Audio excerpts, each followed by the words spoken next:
Salvador made Bitcoin a national currency. The country's president has promoted it endlessly. The goal here is to monetize or modernize the country's economy. But has it worked?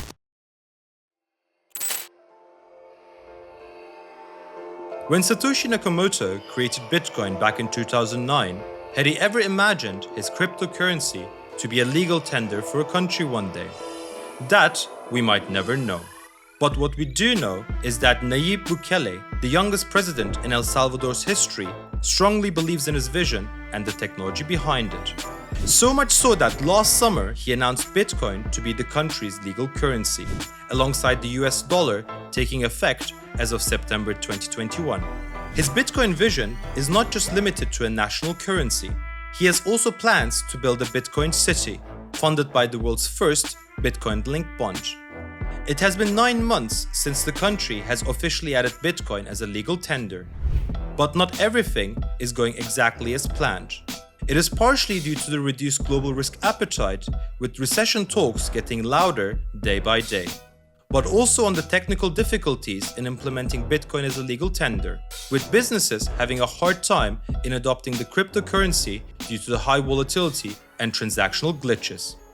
In this video, we will explore Bukele's intentions in the so-called crypto revolution, as well as the economic consequences that it might bring to El Salvador's future.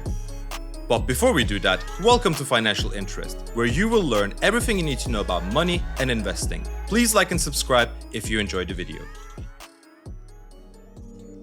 President Bukele's ambition by adopting Bitcoin as a legal tender is to financially uplift the rather underdeveloped country. He said that the move would make financial services more accessible, where over 70% of the local population does not have a bank account. Bukele also said that this move would improve the remittance from abroad, which will help the nation's economy. He claimed that the widespread adoption of Bitcoin would save the country $400 million in annual remittance commissions. However, cash is still very much king in El Salvador, and its citizens have a hard time in giving up the physical paper money. But President Bukele has poured $200 million of public money into subsidizing a Bitcoin wallet app called Shivo. Anyone who downloads the app receives $30 in Bitcoin for signing up, which may explain why it has been downloaded 4 million times in a country of 6.5 million. Some people who work abroad use the app as intended, by sending money home to their families, as there are no commissions or transfer fees. But many people use the app for transactions in dollars rather than in Bitcoin. And there are signs that after the initial surge of interest, people are using Shivo less frequently. Another incentive to use the app came into existence at the end of February, with the opening of the country's most advanced animal hospital. That is because all the animal care, even complex surgeries, costs only 25 cents, as long as it's paid for with the Shivo app, preferably in Bitcoin. In an interview, the hospital staff said that the center is being paid with the profits of Bitcoin. But the government officials didn't answer the requests to explain how these profits were made. But the biggest initiative to promote the cryptocurrency was announced in a concert-like fashion last November. Dressed in pristine white in front of an audience of investors and foreign visitors, El Salvador's president Nayib Bukele announced his plans to create an oceanside Bitcoin city at the base of a volcano. His entrance to the stage was quite the show, to say the least. With AC/DC playing in the background, his figure descended from a multicolored UFO through the smoke.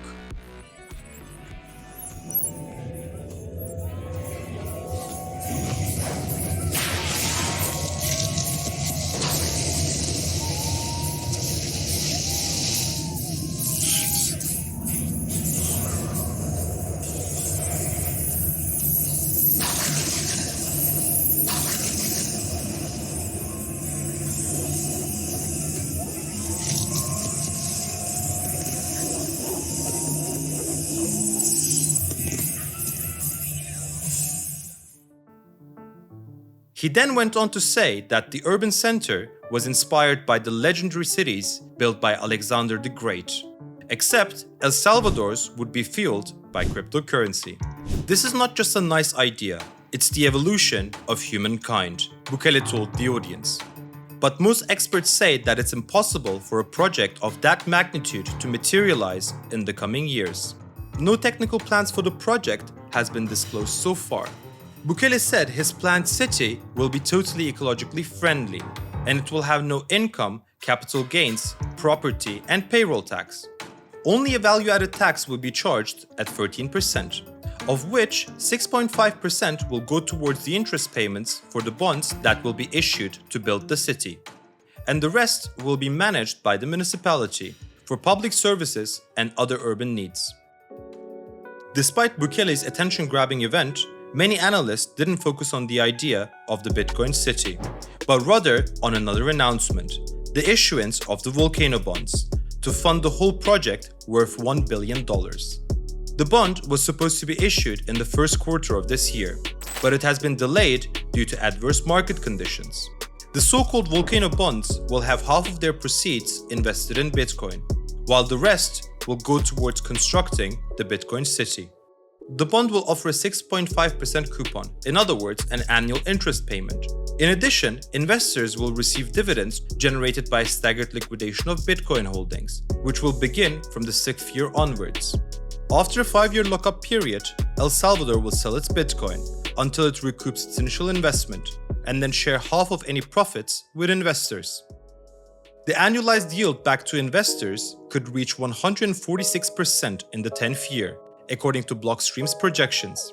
But the new bond's projected performance is based on Blockstream's model, suggesting that Bitcoin will rally to $1 million in the next 5 years. An aggressive target given that the cryptocurrency is currently trading around $20,000. The country's current 10-year US dollar denominated bond trades at a current yield to maturity of 30%, which means that if the country were to issue a traditional bond in the capital markets today, its interest payment would be around 30% annualized. Any funding above 15% would be financial suicide for the country's future. But apart from the IMF, the country's options to source cheap funding seem unlikely. Perhaps that is why President Bukele is so hopeful on the crypto community. And perhaps his ambition on Bitcoin is mainly driven by the desire to reduce his country's funding dependency to the IMF. Many experts agree that the use of Bitcoin as a legal currency entails serious risks, especially due to its volatile nature, which is the reason behind the sharp rise in the country's bond yields since the Bitcoin announcement. The president's experiment with the Bitcoin bond could push El Salvador further from accessing traditional debt markets and hurt its relationship with the IMF. Analysts at Barclays wrote last week that the impact of Bitcoin in El Salvador so far has been to increase macroeconomic potential risk rather than introduce any material change in how economic transactions are conducted. According to the latest report by the IMF, investors see increased risk in the country's outlook on servicing its future debt. The fiscal deficit is projected at 5.75% of its GDP in 2021 and about 5% for 2022. Under the current policies, the country's public debt is expected to rise to 96% of its GDP in the next 5 years, which is on a clear, unsustainable path. Despite all, President Bukele hardly ever misses any opportunity to buy the dip in Bitcoin. So far, he has spent in excess of $100 million of public money, while each purchase is celebrated with a tweet by the president. The country's 2,300 bitcoins are now worth less than half of what the government paid for. But the finance minister has brushed off criticisms by saying that there is extremely minimal fiscal risk. While the finance minister has a point that even the 100 million invested in Bitcoin has lost more than 50% of its value, a $50 billion loss will not bankrupt the country, as the country's GDP is roughly 25 billion. The bigger problem is the transactional difficulties of Bitcoin, making it harder for the majority of the businesses to adopt it. The decision by the president to make the cryptocurrency a legal tender means that in theory it must now be accepted by all businesses, alongside El Salvador's other currency, the US dollar. However, only 12% of businesses accept Bitcoin, and even those experience significant transactional difficulties, such as delays and sometimes double charges due to glitches in the system. All this creates a significant inefficiency in the already underdeveloped economy, which increases the risk profile for the country.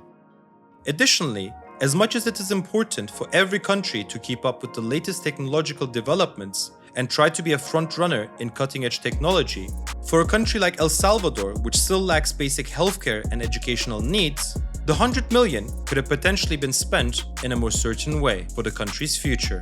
According to Jose Cruz, the director of research at Florida University, this is almost like a national casino. He's playing with public money and betting it without having any certainty.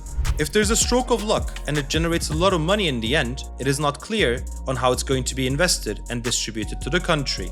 But the worst thing is that if Bitcoin falls, which will create an irreparable loss for such a poor nation. And unfortunately, that's what's actually happening right now. The president is intentionally distancing himself from the traditional finance community and taking a big bet on the crypto one. But as his move increases the country's risk profile, it doesn't make much sense for crypto enthusiasts to be investing in the so-called volcano bond, and investors could be much better off in investing in Bitcoin outright or in any other crypto project. Additionally, the incentive to attract investments through Bitcoin is a double-edged sword. There is a risk that cryptocurrency leads to a paradise for money laundering activities. The senior economist at the Central American Institute for Fiscal Studies, Mr. Raqueta, said, "At this time, the government does not have the ability to determine if Bitcoin comes from an investor who obtained it by mining in legal exchanges or from someone who's engaged in drug trafficking."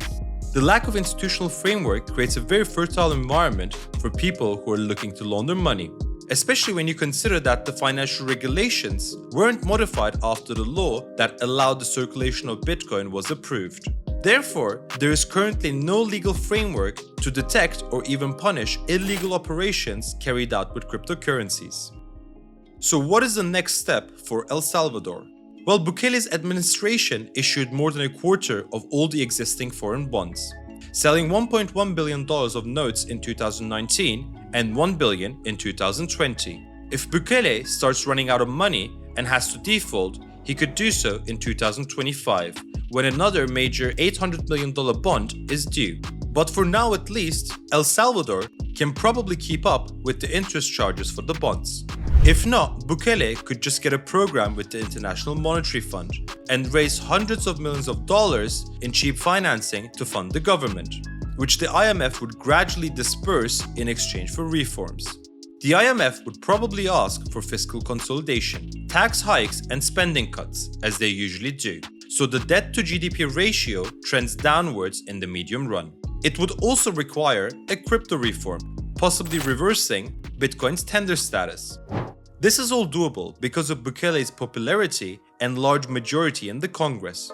Additionally, his heavy-handed security policy is what has made him extremely popular, and not the Bitcoin law, which could be changed with limited political repercussions. More speculatively, El Salvador might be able to secure some financing from some large players in the crypto space, the so-called whales who want to keep the idea of a nation-state Bitcoin adoption alive. Stablecoin issuer Tether, crypto exchange Bitfinex, or others could extend support with a direct loan to the government by buying domestic bonds or simply depositing US dollars in banks in El Salvador, which the banks could turn around and use it to buy government debt.